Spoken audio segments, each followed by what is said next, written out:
We didn't even get to you pounding the table for Taylor Swift over Prince.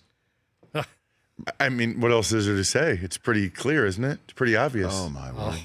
Look, I understand everybody always talks about, I know Prince is a very talented musician. I get it, okay? No. You can't just say, give the caveat. Look, Taylor Swift is a very talented musician. Right. And she is a hugely popular figure for a ton of what were you going to say before No, for that? a ton of ardent Yeah. music fans. Yes. You know, and I understand that she's an icon to not your demographic. She's more of a young girl demographic. But I am that's willing. absolutely fine for you to love Taylor Swift. I have no problem. You have every right to love Taylor Swift, but you cannot very fine musician away Prince. I mean, you can't just he's unbelievable. I'm just saying, like, what's your favorite Prince song? Prince is a Mount Rushmore musician. But I'm not comparing them as musicians. No, what are you comparing them to? I'm comparing their music. Oh. And I much prefer Taylor Swift songs than Prince songs. If I got in a car and Purple Rain came on, I would turn the channel. If Wildest Dreams by Taylor Swift came on, I would rock out because that song's awesome. Oh, my God. I would rock it out because that song's awesome. And I can give you like 5 Taylor Swift songs. I think Prince's music is overrated. I can appreciate, the culture and the genre and a bunch of big words that my tiny brain doesn't care about. I care about when I turn the radio on, how it goes through my ears and makes my brain feel. And Taylor Swift songs make my brain feel better than Prince songs. It's that simple. And a lot of people, his tiny brain went to Princeton. I got a lot of direct messages. I got a lot of text messages from people that say, dude, I would never admit this publicly, but I totally agree. Have you heard from Taylor Swift?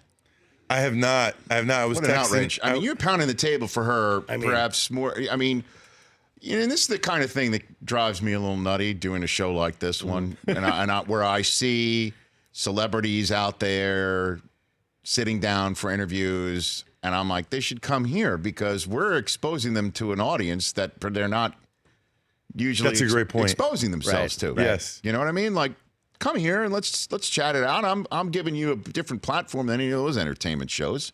Maybe even bigger. I think that's a fair point. And you are giving Taylor Swift some run in a.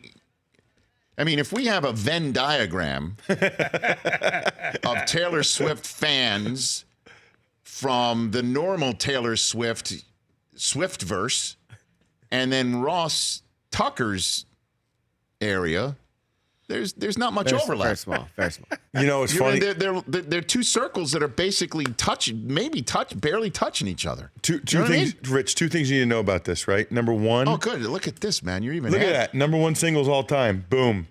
So number 1, Prince's That's the rings debate. Prince's Twitter is the most powerful Twitter I've ever seen. Like Prince fans, right? It's like a religion. I got death threats.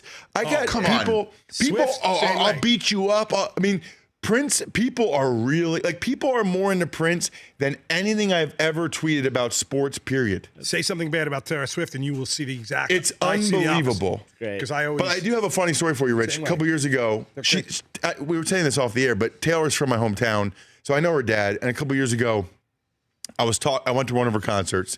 I was talking to her mom, and I was telling her how, from when I was in the NFL from 2001 to 2008, I was the most famous person ever from Wyomissing, Pennsylvania, right?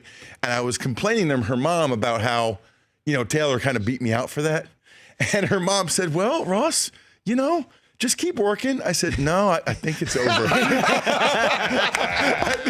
I think she won. I think it's over. 1A. We'll give you 1A. The Rich Eisen Show, weekdays at noon Eastern on Audience.